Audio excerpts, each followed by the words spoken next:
mai politiko berriari. Araba berria loratuko duen mai politiko berria, Araba berria ekarriko diguna eta Araba gidatuko duena datozen urteetan. Aurrera, beraz, Jone Kastresana Martínez, Estitxu Martínez de Iturrate Sancho, Maialen Kortabarria Zabala, Mikel Otero Gabirondo, Amankai Villalba Egiluz, Xavi Ruiz de Larramendi Arana, Rocío Vitero, Xavi Baldor Sobrón, Eva López de Arroyabes Sáez de Maturana, Pablo Ortiz de la Tierro Fernández, Urtzi Gaintzarain González de Durana, Selva Sagasti Moraza, Itxaso Echevarría Astondoa, José Manuel Villanueva Gutiérrez, Gorka Ortiz de Guinea Bea Murguía, Lamia Arcas Nogales, Iván Santamaría San Román, Andrea Ferrer Izar de la Fuente, Rebeca Martínez de Compañón Remírez, Unai Gotxi Kastresana, Xavi Goikuria Oiarbide, eta Arabako arduradun politikoa Ibon San Saturnino Murua. Hemen da Araba berria gidatuko duen taldea.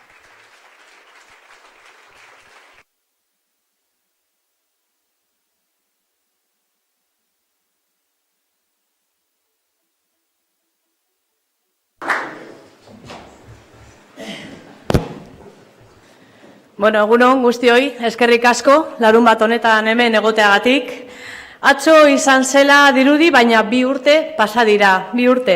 Hemen Gasteizen hauteskundeak irabazi genituela. Bai, irabazi egin genituen, ziurazki gutxi batzuek espero zuten, eta bai, lortu genuen. Urteetako ametsa, urteetako lana, eta urteetako lanaren ostean, errealitate bihurtu genuen. No voy a aburriros con datos, seguramente los sabéis mejor que yo, pero a veces la memoria sí es frágil. Así que no está de más recordar que hace 2 años, poco más ya, dimos la campanada.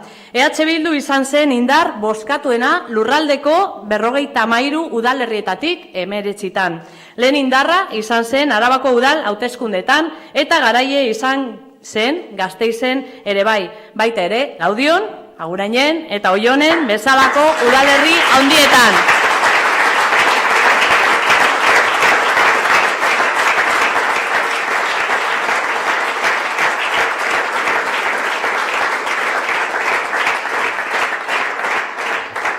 Foru hauteskundetan EH Bildu 2. indarra izan zen lurraldean, EAJ-tik 1200 boto eskasera. Ez genuen irabazi, bale, foru hauteskundeak, ze pena. Hori bai, legebiltzarreko hauteskundetan bai, EH Bildu lehen indarra izan zen Araban por fin, bai.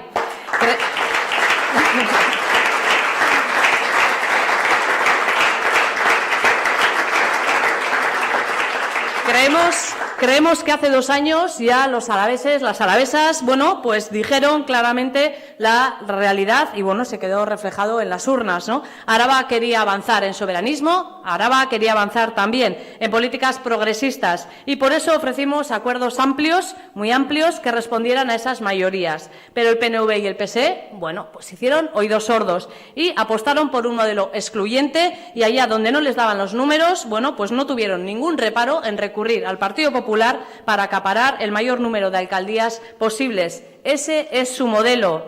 Tras la jornada de investidura, que va a hacer ya 2 años, Euskal Herria Bildu gobierna en 15 municipios de Araba. Conseguimos la primera alcaldía en Mendialdea, de la mano de Urtzi, en La Gran, y en Rioja Alavesa, bueno, pues ya contamos con 2, con Samaniego y en Ollón.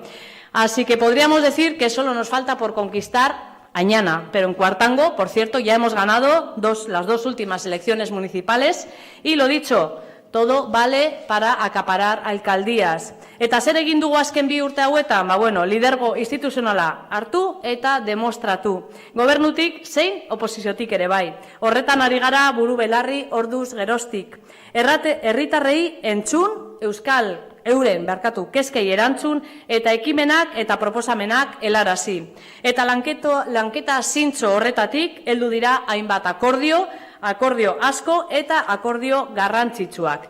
Adibide asko ditugu mahai gainean, esanguratsuenak, bueno, ezagunak dira, Gasteizko aurrekontuak, zein ordenantza fiskalak, Arabako Foru Aldundiko aurrekontuak, eta hainbat herrietan erdietxei ditugunak, Laudion, Iruñaokan, Oionen, no será por acuerdos. Arabako kasuan, bueno, lehen urtean, foru gobernuak porrot egin zuen, eta luzapenera jo behar izan zuen. Iaz aldiz, Euskal Herria Bildurekin elkarrizketa abiatu eta akordio batera iritsi ginen. Lo dijimos entonces, lo dije entonces, lo volvemos a repetir hoy, no son los presupuestos de Euskal Herria Bildu, no son siquiera los presupuestos de una formación soberanista y de izquierdas, pero con toda la humildad, con toda la honestidad también, creemos que hemos conseguido superar ciertas inercias y girar las políticas, si es que es posible, del PNV y del PSE en la Diputación Foral de Álava en materias que para Euskal Herria Bildu son muy importantes. Gracias a este acuerdo, por primera vez, la Diputación se ha convertido y se convierte en un agente activo a la hora, pues de hincar el diente a la vivienda. Tenemos encima de la mesa un programa, Araban Bizi Bedi, de la que, por la que las entidades locales van a poder adquirir inmuebles vacíos para reformar y hacer viviendas sociales. Tras años de privatizaciones y de recortes por primera vez en décadas, el Gobierno foral va a crear plazas públicas para personas mayores. Harta complicada está siendo la cosa, eso es verdad, pero va a hacerlo. Lo va a hacer y lo va a hacer convirtiendo en un recurso residencial integral la vivienda comunitaria de Campezu. Así que no nos vamos a quedar ahí, vamos a seguir trabajando para que todas las comarcas alavesas cuenten por lo menos, con una residencia pública. Para Euskal Herria Bildu los cuidados nunca van a ser un gasto, van a ser una inversión y de hecho deben ser una inversión social. Baina gainera, erakundeek hainbat urtez, hutsekeriaz jardun ondoren Arabako Foru Aldundiak ulertu behar du paper bat jokatu behar duela transizio ekosozialean eta prozesu horren partaide egin behar dituela herritarrak, nahi eta nahi ez. Gainera, ia hamarkada baten ondoren toki erakundeetan, erakundeen finantzaketa handituko da, ordua zen ere bai. Eta ez dut gasteiztarren izenean hitz egin nahi, baina hor daude ere, EH Bilduren akordioari esker abian jarri diren proiektuak. Gazteentzako etxebizitza komunitarioak, komunitate energetikoak edota adinkoentzako jangelak. Fruto de ese liderazgo, fruto también de esos acuerdos y fruto del incansable trabajo que estamos haciendo, existen también reivindicaciones históricas que están viendo la luz. Os voy a poner un ejemplo. Ayer partía desde aquí, desde Gasteiz hacia Manzanos, un tren de cercanías. Menuda foto. ¿Cuántos años de lucha? ¿Cuántos años de protesta?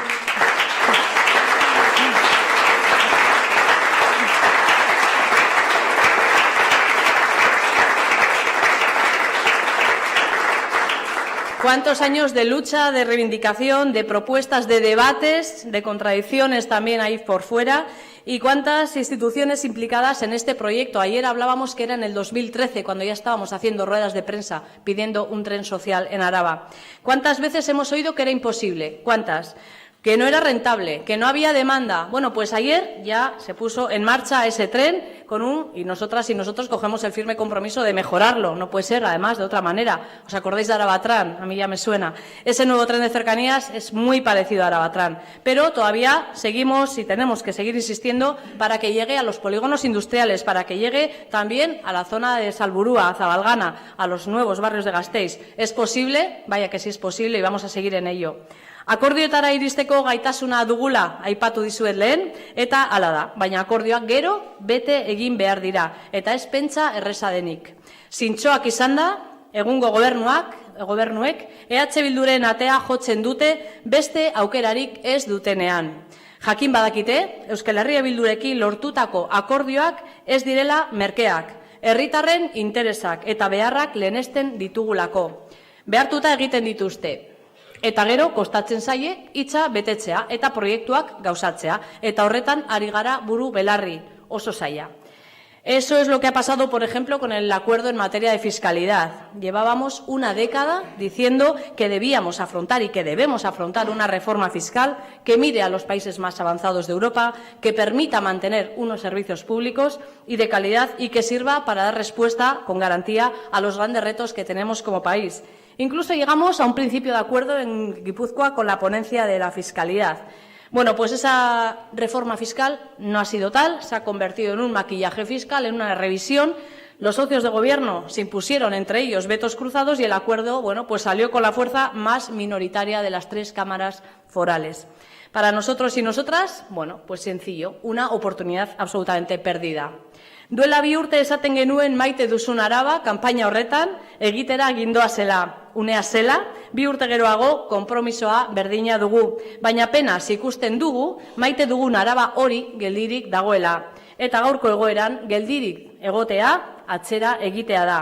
Gehiago merezi dugu, hori argi dago, Arabak gehiago merezi du. Gazteek bizitza duina garatzeko bermea behar dute eta horretarako funtsezkoa da soldata duinak izatea eta etxe bizitza bat izateko, aukera izatea.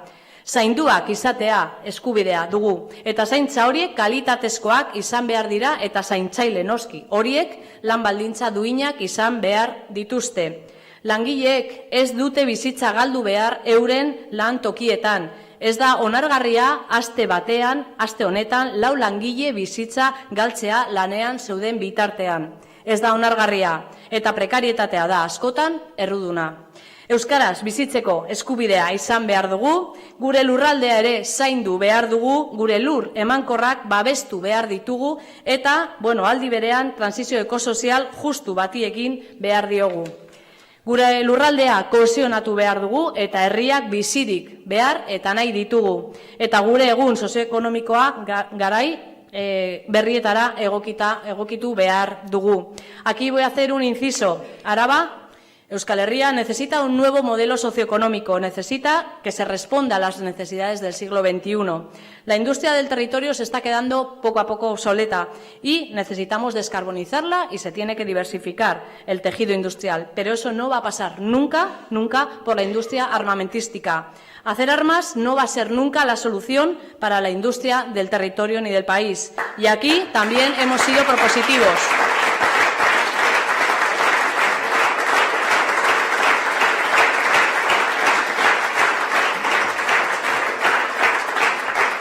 Y hablando de industria, también aquí hemos sido propositivos y propositivas una vez más. Gracias a Euskal Herria Bildu se puso en marcha un plan de acción inmediata para revitalizar socioeconómicamente Aiaraldea. Y cuando lo propusimos la situación ya era grave. Estamos hablando por allá por el año 2018. Ahora lo que no mejora empeora y la cosa no ha ido a mejor. Así que ahí están las personas que trabajaban en Valvospain, que trabajan en Glavista o que se han quedado en el paro, esa gente de Guardian. Así que nuestra solidaridad con todas las familias y trabajadores que se han quedado en el paro estos últimos meses.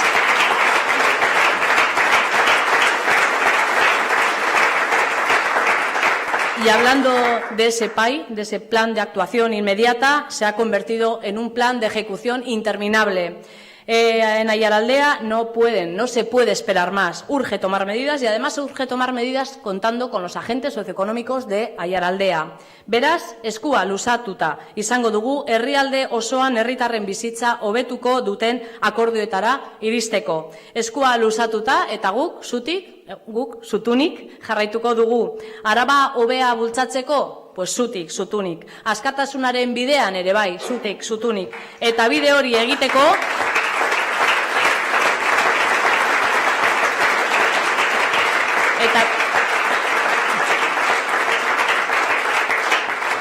Eta bide hori egiteko, gaur aurkezten dugu mahai politiko hau. Somos de tierra adentro, somos de secano, somos de cereal, somos de secano, somos de viñas también de secano. Pero hoy voy a utilizar un símil del mar, de la mar, ¿no? Como dicen en la costa. Esta es la tripulación que va a guiar este territorio los próximos 4 años. Al mando de esta tripulación, pues el capitán Ibon San Saturnino, que va a tener que gestionar y que va a tener que surfear olas, ha tenido que surfear marejadas, marejadillas, mar en calma, pero lo que sí va a tener que surfear son olas los próximos 4 años. Hemen zuekin, Ibon San Saturnino.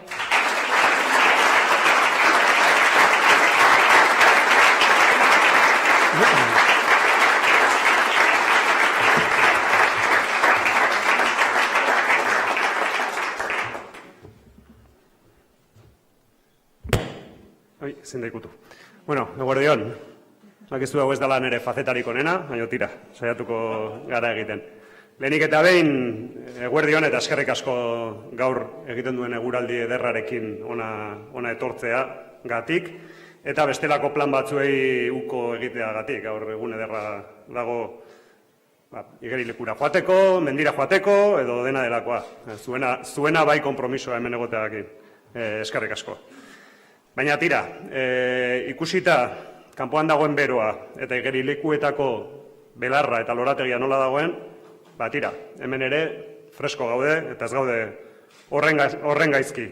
Eta bide batez doakiela emetik gure elkartasuna Gasteizko lorazainei eta ahalik eta azkarren ahalbada belarra lehortu aurretik lortzen dituzten euren aldarrikapen guztiak. Tamalez, azkenean gaur ez da Arnaldo etorri, gaixo dago, eta tira, eba eta nerekin konformatu beharko zarete, baina doakiola emetik ere Arnaldori, alik eta azkarren osatzeko desioa, Euskal Herri honek Arnaldo forman behar baitu. Tira, horrekin hasita, aldio.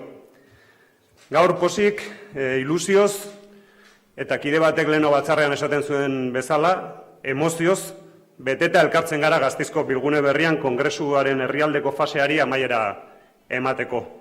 Eta publikoki aurkezteko Arabako mahai politiko berria osatuko duten kideak. Esperientziaz eta gazteriaz osatutako mahai berria aurkezten dugu. Azken hamarkadatan, ezker independentistak egindakoaren kate luzean, kate begi berri bat baino ez. Eta aldi berean, jasotako oinordetzarekiko ardura eta katean aurrera egiteko erabateko ambizioarekin osatutako maila da hau. Zeren gauza asko, gauza handiak egin ditu ezkerreko independentismoak Araban azken hamarkadatan. Inor gutxi sinistuko lituzken gauzak egiteko gai izan gara. Esan ziguten ezkerreko independentismoak ez zuela inoiz Gasteizen irabaziko, eta lehenengo indarra gara Gasteizen. Esan ziguten Herriosan, Añanan, Trebinin eta Mendialdean ez genuela sarbiderik. Eta begira non gauden, Oion, San Maniego, Argantzon, Lagran, Kuartango, Iruñaoka. Esan ziguten Araba kontserbadorea zela eta subiranismoak ez zuela sarbiderik. Eta EH Bildu lehen indarra da Araban ere. Eta galdera da, nola egin dugu hori? Lehenik eta behin, apaltasun osoz, esan behar dugu, Araban ematen ari den eraldaketa soziala, faktore askoren eta bereziki ehundaka, milaka arabarren txingurri lanaren ondorioz ernaltzen ari dela. Herri eta auzo mugimenduen indarraz, euskalgintzaren indarraz, feminismoaren indarraz, langile mugimendu eta sindikalgintzaren indarraz, pentsioduren indarraz, nekazari eta beltzainak, aniztasunaren aldeko mugimenduak, askatasun sexual eta afektiboen aldekoak, mugimendu ekologista, mila aldarrikapen, mila borroka, mila ametsek ekarri gaituzte onaino. Araba hobeago baten amets kolektiboa ari da herrialde hau eraldatzen. Euskal Herri hobeago baterako bidean gure aletxoa jartzen ari gara. Baina apaltasun osoz ere esan behar daukagu, uste dugula EH Bilduk ere baduela bere ekarpena guzti honetan. EH Bilduren jarduera ezberdina delako, berezia delako. Gu ez garelako politikariak, gu militante politikoa gara. Guk gure herri eta herritarren hobebeharraren alde gaudelako politikan. Ez gaude hemen politikakerietan aritzeko. El regate corto, las ocurrencias de las redes, el barro, el cuerpo a cuerpo, eso se lo dejamos para el resto. Y por eso no hacemos política convencional. A la hora de tomar decisiones siempre hay una premisa por encima de todas. La decisión que vamos a tomar mejora las condiciones de vida de la gente. La decisión que vamos a tomar responde a los deseos mayoritarios de la sociedad. La decisión que vamos a tomar responde al mandato popular. Y si la respuesta es sí, pa'lante. Y por eso desalojamos gobiernos fascistas sin pedir nada a cambio. Por eso somos capaces de alcanzar acuerdos, aunque sea en vísperas de elecciones, con aquellos que se conjuran para que EH Bildu no gobierne. Por eso no se nos ocurre agitar avisperos por meros cálculos electorales. Lo nuestro es la política desde la responsabilidad. Y creemos que eso se nota, que eso la gente lo valora. En tiempos de desafección política, para nosotros y nosotras la política responsable es una obligación. Y creemos que eso, esa manera de hacer política, también está contribuyendo a transformar la sociedad alavesa.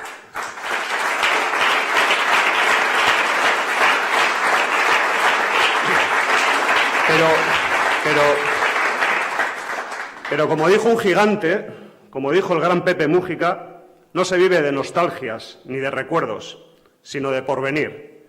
Por eso tenemos la mirada puesta en el futuro, porque hemos hecho mucho, sí, pero queremos más.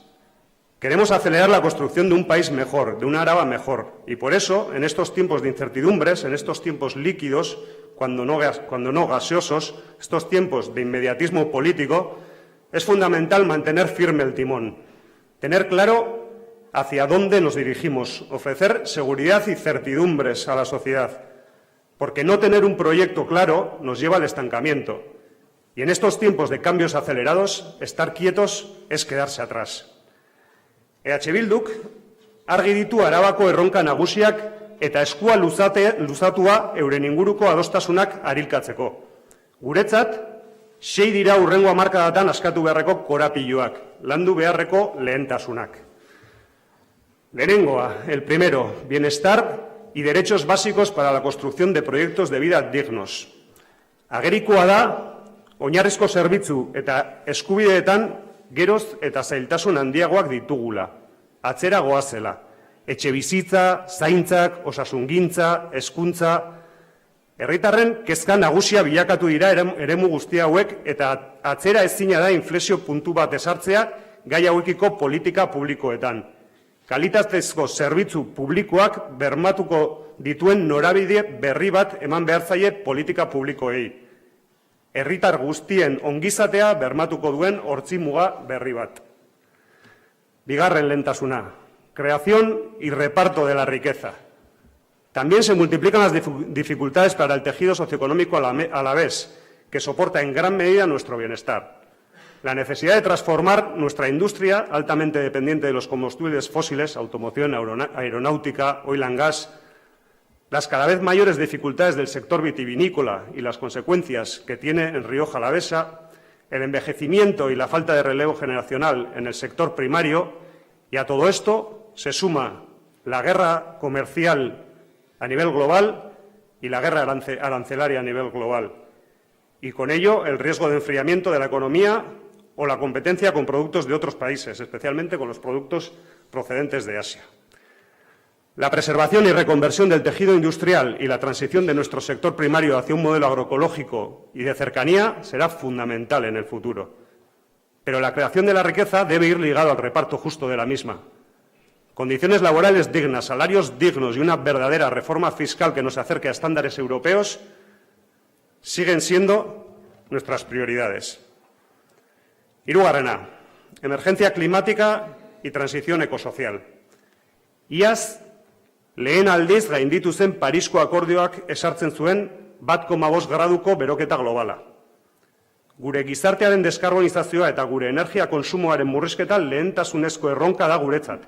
Eta horrek, gure gizarte osoaren ekosistema izango ditu eragina. Mugikortasuna, industria, lehen sektorea, kontsumo ereduak eta nola ez, eskala guztietako energia berriztagarrien zabalpen ordenatu eta planifikatua. Laugarrena, 6 dira, laizter bukatuko dut. Equilibrio y cohesión territorial. Debemos seguir trabajando para que el desequilibrio demográfico de Araba no genere ciudadanía de primera y de segunda, que incida en riesgo de despoblación de la zona rural.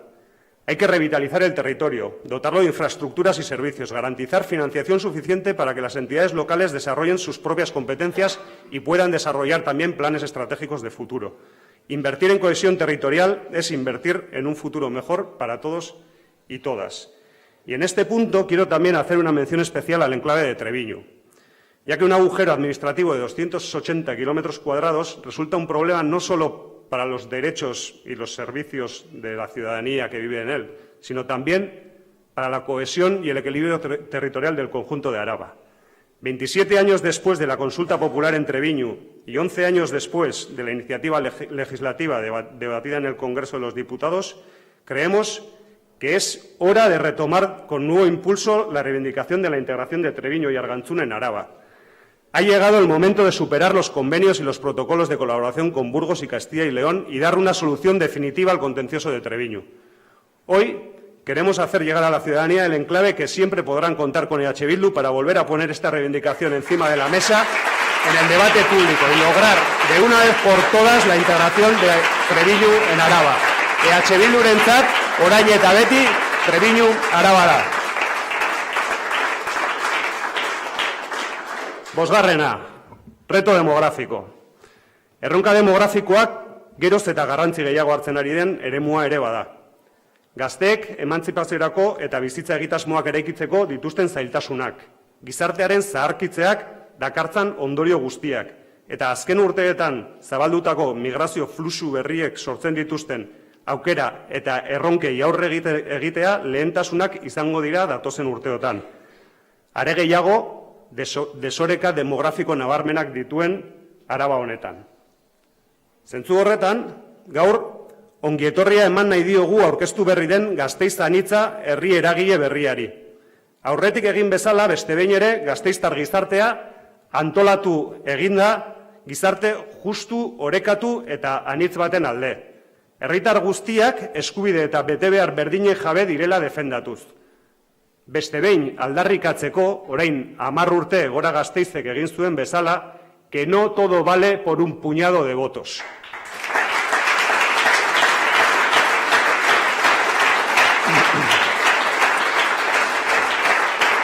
Eta segarrena eta azkena.